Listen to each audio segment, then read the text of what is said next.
a gente acompanhou o vídeo do André Valadão e acompanhei pelo tweet que o senhor fez, o seu compartilhamento desse vídeo. Eu quero colocar esse vídeo porque ele repercutiu todo o dia de hoje, todo dia, e quero lhe fazer algumas perguntas para que a gente possa começar discutindo por essa questão, porque tem tanta coisa para falar, tem tanto problema nessa fala deste pastor. Vamos lá. Se a faculdade vai acabar com a vida do teu filho, não manda ele para a faculdade.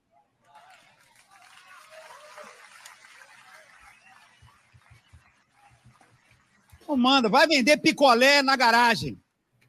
Ah, mas eu não criei meu filho para isso. Você criou para quê? Para ele ir para o inferno, pô? Criou seu filho para quê? Criou sua filha para quê? Para virar uma vagabunda? Você criou para sua mulher santa, uma mulher digna, de família, cheia de Deus. Aí ela tem um diploma, e é rodada, é doida. Você sabe o filho que você tem, a filha que você tem. Ah, mas ela tem um sonho. Ah, eu tenho um sonho. O sonho é ter um doutor na minha família. Vê se o filho está lá. Doutor, mestrado, doutorado, rabalado, camacaba, lagabaga, lagabaga, bagabaga. Você vai falar de Jesus e fala assim, não fala de Deus para mim, não. Acabou sua vida, irmão.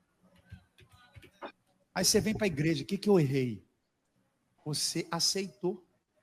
Você, papai e mamãe, e se você está vivendo essa situação, eu tenho boas novas para você. Não pare de lutar pelos seus filhos. Não pare de orar pelo seu marido, orar pela sua esposa, orar pela sua filha. A palavra de Deus não volta vazia, a semente vai brotar. Pastor, casualmente, anteontem teve uma palestra em São Paulo que se repete hoje em Porto Alegre, deve estar acontecendo nesse momento, de um psicólogo muito alinhado à direita e à extrema-direita e famosíssimo no mundo inteiro, chamado Jordan Peterson. Esse psicólogo que prega, entre muitas coisas, que a família não pode deixar que os filhos façam aquilo que vá lhes descontentar de alguma forma. Esse pastor, Jordan Peterson, veio ao Brasil financiado pelo Portal Brasil Paralelo e pelo grupo RBS de Porto Alegre, que é a empresa afiliada à Globo, que organiza todos os anos o Fronteiras do Pensamento, que é um congresso, um simpósio, um seminário do pensamento ultraliberal.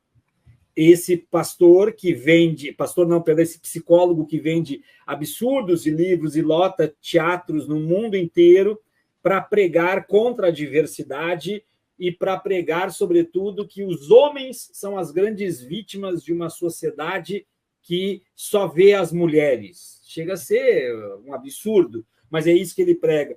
E aí eu encontrei algumas semelhanças da fala desse psicólogo Jordan Peterson, repito, está hoje em Porto Alegre, esteve anteontem em São Paulo, com a fala do pastor Valadão.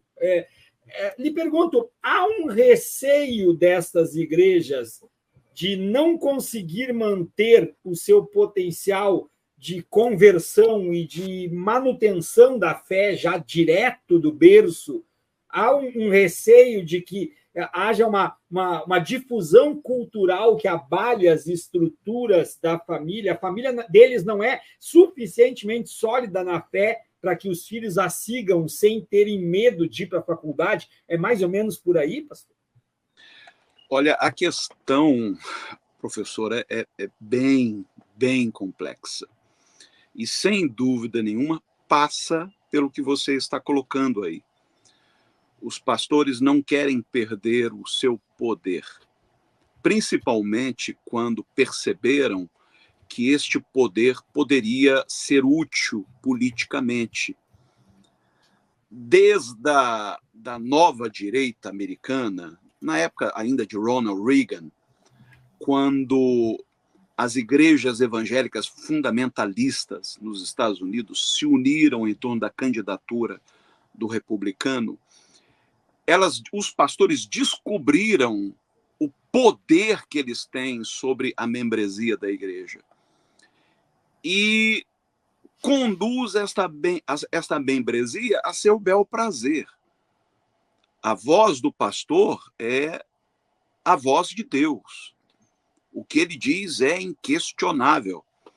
E quem ousar questionar qualquer coisa que o pastor diga de cima do seu púlpito, estaria questionando o próprio Deus, a autoridade divina. Então, quais são as ameaças que os pastores enfrentam hoje contra essa hegemonia? Uma delas é justamente a universidade. Uma coisa interessante, o Valadão, tanto ele quanto a Ana Paula Valadão, sua irmã, e boa parte ali da família, eles cursaram um instituto bíblico de Dallas chamado Cross for the Nations. E, à época, eu também ganhei a bolsa para estudar no Cross for the Nations. Hoje eu louvo a Deus de não ter conseguido ingressar. Eu recebi a bolsa, mas não recebi o visto. O consulado americano achou por bem me negar o visto várias vezes. E hoje eu vejo a mão de Deus nisso, porque em vez de cursar um Cross for the Nations, eu fui para a universidade, cursei psicologia.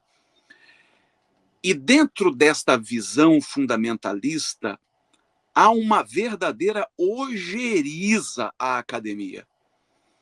Na cabecinha deles, a universidade é um antro de perversão, de doutrinação comunista. A própria ciência em si é tida por eles como uma ameaça à fé. Colocar um jovem cristão na universidade é candidatá-lo a se tornar um desigrejado, porque a igreja não oferece mais respostas que vão ao encontro das suas indagações. Agora, há também um outro elemento nesta palavra aí do Valadão. Eu morei nos Estados Unidos há alguns anos. E como todo brasileiro que mora naquele país, meu sonho era ver meus filhos ingressarem numa universidade americana. E eles fizeram high school lá. E eu lembro quando eles estavam já no finalzinho do high school, o quão orgulhoso eu ficava de receber carta das universidades americanas oferecendo a eles. Meu filho jogava futebol, minha filha fazia teatro, oferecendo bolsas para os meus filhos. Infelizmente não foi possível, eu tive que voltar para o Brasil. Mas você sabe o quanto custa cursar uma faculdade nos Estados Unidos? Se não for com bolsa, para um brasileiro, é praticamente inviável. Cursar uma faculdade nos Estados Unidos equivale a comprar uma casa própria. Os pais começam a juntar dinheiro para pagar a faculdade dos filhos assim que eles nascem. Duas coisas para uma família americana é sagrada: é a hipoteca da casa e a faculdade dos filhos. Agora, pense comigo. Quando um brasileiro, iludido com o chamado sonho americano, resolve investir na educação dos seus filhos, ingressá-los numa universidade americana, esse dinheiro que está indo para a universidade é dinheiro que deixaria de ir para os cofres da igreja. Então, não há o menor interesse por parte da igreja, eu digo a igreja dentro deste padrão fundamentalista como é a Lagoinha, que os seus membros estudem. Não há interesse porque eles sabem que os seus dogmas serão questionados, que a autoridade do pastor será questionada, e não há interesse econômico, porque o dinheiro que se investe na educação dos filhos poderia estar se investindo na expansão do reino de Deus.